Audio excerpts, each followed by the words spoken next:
El ejercicio 1 pide calcular el trabajo mínimo necesario para aumentar la superficie del agua desde 2 hasta 5 centímetros cuadrados a 20 grados centígrados, conociendo de dato que la tensión superficial del agua a esa temperatura es 73 dinas por centímetro. En el recuadro podemos observar un diagrama de un sistema similar al que estaremos trabajando en este problema. Para comenzar tenemos que recordar la definición mecánica de trabajo. Sabemos que el diferencial del trabajo neto reversible va a ser igual a la fuerza por el desplazamiento. Y en este caso, la fuerza de tensión superficial estará definida para este sistema como el coeficiente de tensión superficial por 2 veces la longitud. Por lo tanto, reemplazando la fuerza en la ecuación anterior, va a quedar que el diferencial del trabajo neto reversible será igual al coeficiente de tensión superficial por 2 veces la longitud por el desplazamiento. Esto puede expresarse como el coeficiente de tensión superficial por el diferencial de área. Esta ecuación, por lo tanto, nos permite conocer el trabajo mínimo necesario para aumentar la superficie del agua, en el caso en el problema, desde 2 hasta 5 centímetros cuadrados, es decir, que el diferencial de área será igual a 3 centímetros cuadrados. Reemplazando con el dato de la tensión superficial del agua a esa temperatura, nos da un trabajo neto de 219 dinas por centímetro. Estas unidades las podemos convertir de manera tal de expresar el resultado en, por ejemplo, joules. Para esto tenemos que recordar que las dinas se pueden expresar como gramos por centímetro sobre segundo cuadrado. Y para poder expresar en joule hay que recordar que el mismo es igual a newton por metro, por lo cual tenemos que expresar las unidades en lugar de en dinas en newton, para lo cual tenemos que convertir gramos en kilogramos y por otro lado centímetros cuadrados en metros cuadrados. Cabe aclarar que en este caso, dentro del paréntesis se encuentran 100 centímetros y todo eso elevado al cuadrado. Por lo tanto, tenemos que elevar tanto al número como a la unidad. En este caso, nos queda un trabajo de 2,19 por 10 a la menos 5 kilogramos por metro cuadrado sobre segundo cuadrado. Nuevamente tenemos que recordar que kilogramos por metro sobre segundo cuadrado equivale a newton y newton por metro es igual a joules. Entonces el resultado expresado en esta unidad sería 2,19 por 10 a la menos 5 joules.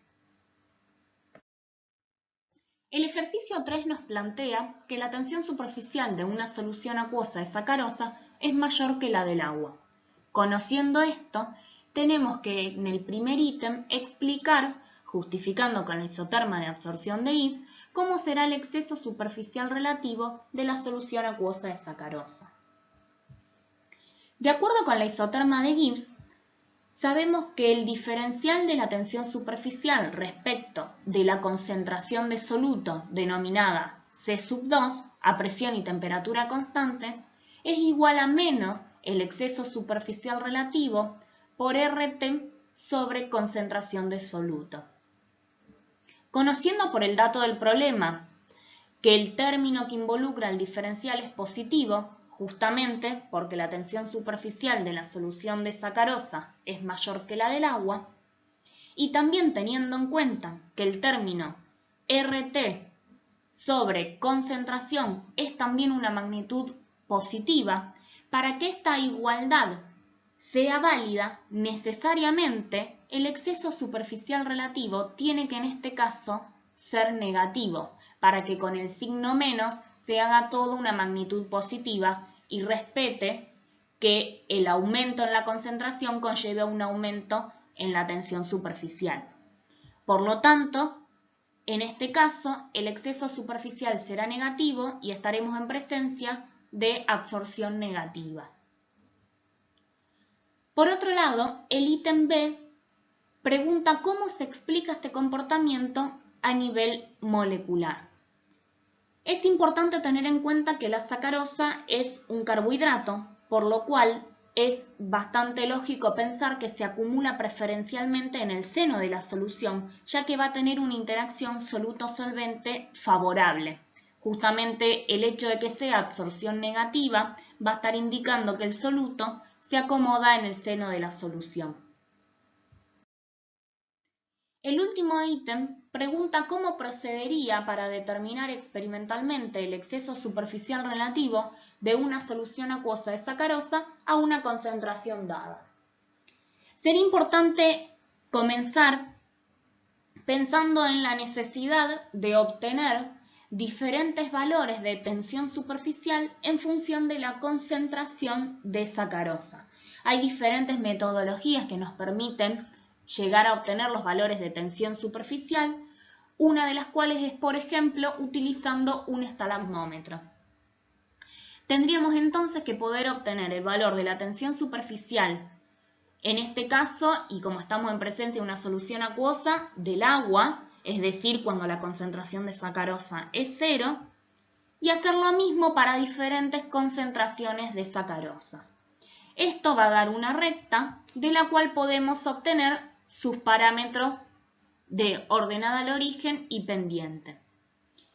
Esta ecuación es una ecuación lineal general en la que tenemos que y es igual a m por x más h de una manera general para cualquier variable. Sin embargo, nosotros en este caso conocemos tanto las variables dependientes e independientes, por lo que podemos expresar como que la tensión superficial va a ser igual a la pendiente por la concentración de soluto, en este caso sacarosa, más la ordenada al origen. Y en este caso la ordenada al origen corresponde con el valor de tensión superficial del agua, es decir, del solvente puro. Si nosotros recordamos la isoterma de Gibbs mencionada en el ítem anterior, sabemos que este cambio en la tensión superficial respecto de la concentración va a ser la pendiente de la recta. Por lo tanto, a partir del ajuste lineal de los datos experimentales, vamos a obtener la pendiente de la recta y a partir de allí vamos a poder calcular el exceso superficial relativo a una dada concentración. El exceso superficial relativo va a ser igual en este caso a menos la pendiente por la concentración, que justamente a la cual quiero calcular ese exceso superficial, sobre RT. Es importante tener en cuenta que esto es válido cuando el gráfico de tensión superficial versus concentración ajusta de manera adecuada a una lineal, ya que si esto no sucede, tendríamos que poder obtener el valor de la tangente al punto deseado y a partir de allí calcular el exceso superficial relativo. Ahora vamos a resolver el ejercicio número 5 de la guía de tensión superficial. El ejercicio número 5 plantea que en una experiencia de laboratorio se midieron los valores de tensión superficial ante el agregado de distintas concentraciones crecientes de un compuesto X. Y que al agregar este compuesto se observa un comportamiento lineal. Se parte desde el agua pura, que en este caso sería el solvente, y ante el agregado de una concentración determinada del compuesto X, se observa una disminución de la tensión superficial de 24 dinas sobre centímetros. Para resolver este problema, lo que primero conviene hacer es una representación gráfica de la situación. Para eso vamos a graficar la tensión superficial de las distintas soluciones a medida que aumenta la concentración del compuesto X. Entonces, vamos a partir de la tensión superficial a concentración 0 del compuesto X, que sería la correspondiente al agua pura, y vamos a representar esa relación lineal que dice el enunciado del problema. Y como dice que ante el agregado de una concentración X de el compuesto hay una disminución de 24 dinas, entonces hacemos la representación con pendiente negativa. porque a medida que aumenta la concentración estaría disminuyendo la tensión superficial de la solución con respecto a la inicial, que sería la del agua pura. La parte A del problema pide indicar de qué tipo de soluto se trata. En este caso, el compuesto X, basándonos en el enunciado del problema y en la representación que hicimos de los datos, podemos decir que es un soluto tipo 2 o un soluto de tipo 3 antes de llegar a la concentración micelar crítica. Los solutos de tipo 2 van a ser los compuestos orgánicos que son parcialmente solubles en agua, ya que las moléculas van a tener una parte polar y una parte no polar. Los de tipo 3 van a ser muy similares a los del tipo 2, pero van a tener la particularidad que hay una determinada concentración a la cual van a empezar a formar estructuras denominadas micelas que van a estabilizarse en el seno de la solución. Esta concentración, a partir de la cual se comienzan a formar esas estructuras, se la conoce como concentración micelar crítica. Entonces vemos una primera parte inicial que va a tener una pendiente negativa de la gráfica hasta llegar a ese valor de concentración micelar crítica, punto en el cual la tensión superficial ante el aumento de la concentración permanece aproximadamente constante, debido a la formación de estas estructuras que son estabilizadas en el seno de la solución.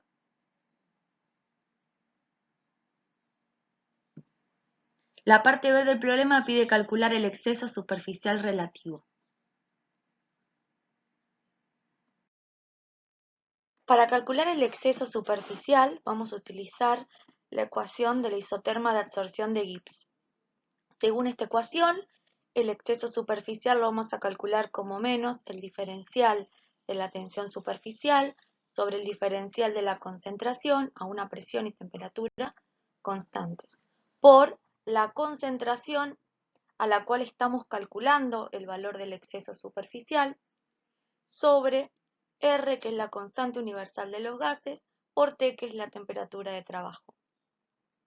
Esta ecuación la podemos simplificar para obtener las expresiones que están al final, recuadradas en naranja. Cualquiera de estas expresiones van a ser equivalentes y la podemos utilizar con los datos del problema para calcular el exceso superficial.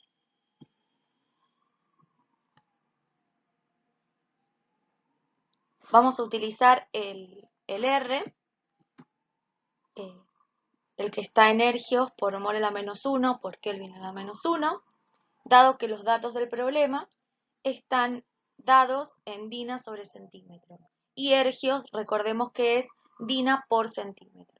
Para cancelar unidades es necesario utilizar este valor de R.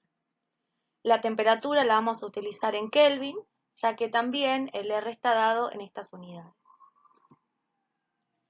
Vamos a obtener un valor de exceso superficial que va a ser positivo.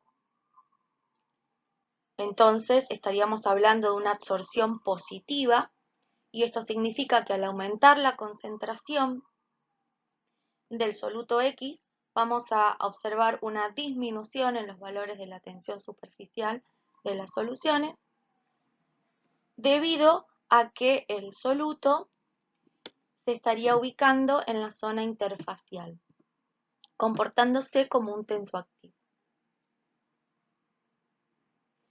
La parte C pide, para la disminución anterior, calcular la concentración alcanzada por el soluto X, sabiendo que el gráfico de tensión superficial versus concentración tiene una pendiente de menos 80 dinas por centímetro a la menos 1 por milimolar a la menos 1. Entonces, esa pendiente de la recta la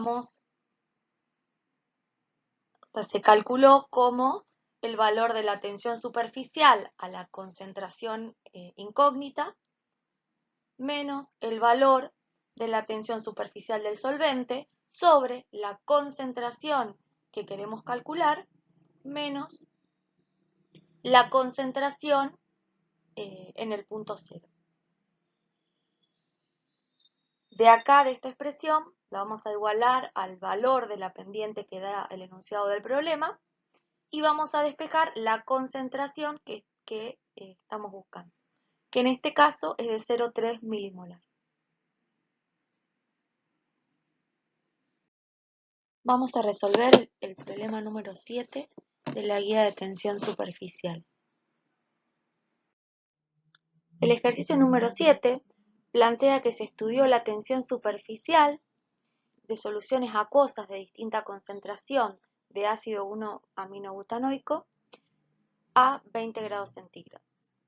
Se verificó la relación lineal entre la tensión superficial y la concentración de las soluciones. El problema da los valores de los parámetros de la recta, siendo la ordenada al origen, el valor de la tensión superficial del agua pura a la temperatura correspondiente y la pendiente de la recta menos el valor de B. Vamos a hacer la representación gráfica del problema. Graficamos la tensión superficial versus la concentración de las soluciones. Vamos a graficar una recta decreciente, ya que la pendiente es negativa. El punto A pide indicar qué tipo de soluto es el ácido 1-aminobutanoico y nos basamos en esta representación para decir que se trata de un soluto tipo 2 o soluto tipo 3 antes de la CMC. La parte B del problema pide calcular el exceso superficial relativo cuando la concentración del soluto es de 0,5 molar e indicar su significado. El exceso superficial relativo lo vamos a calcular utilizando la ecuación del isoterma de adsorción de Gibbs. Vamos a reemplazar el diferencial de la tensión superficial sobre el diferencial de la concentración a presión y temperatura constante que aparece en la ecuación. Vamos a aproximarlo con el valor de la pendiente que nos dan de dato en el problema. Vamos a utilizar el R, que está en Newton por metro por mol a la menos 1 por Kelvin a la menos 1, para trabajar correctamente con las unidades. Y la temperatura la vamos a poner en Kelvin. El exceso superficial que obtenemos es positivo, ya que se trataría de una absorción positiva, ya que al aumentar la concentración de soluto estaría disminuyendo la tensión superficial de las soluciones, como consecuencia de que se acumularía el soluto en la interfase, comportándose como un tensoactivo. La parte C del problema nos pregunta cómo procederíamos para determinar la longitud de una molécula. La balanza de Langmuir es un dispositivo que se utiliza para estudiar las películas superficiales que forman ciertos solutos en la superficie de un solvente como el agua. El dispositivo consta de una cuba poco profunda, llena con agua, de un flotador, un alambre de torsión y una barrera móvil. En la parte central de la cuba vamos a colocar una cantidad de soluto en estudio, en donde las moléculas del soluto se van a orientar con sus cabezas polares hacia el agua y las cadenas hidrofóbicas hacia el aire. Al desplazar la barrera móvil, se puede disminuir el área de la película superficial. El alambre de torsión nos va a permitir censar la fuerza que va a estar actuando sobre el flotador al desplazar la barrera móvil y nos va a permitir calcular la presión superficial. La presión superficial es la diferencia entre la tensión superficial del agua pura y la tensión superficial de la solución. Si graficamos la presión superficial a medida que disminuye el área por molécula, vamos a obtener una gráfica en donde se pueden identificar tres zonas distintas. En la zona CD, las moléculas del soluto están perfectamente orientadas y empaquetadas y van a ofrecer una gran resistencia a la compresión, por lo que una pequeña variación en el área va a provocar un gran aumento de la presión superficial. Si extrapolamos la recta de esta zona a la intersección con el eje X, podemos estimar el área de la sección transversal de una molécula de soluto.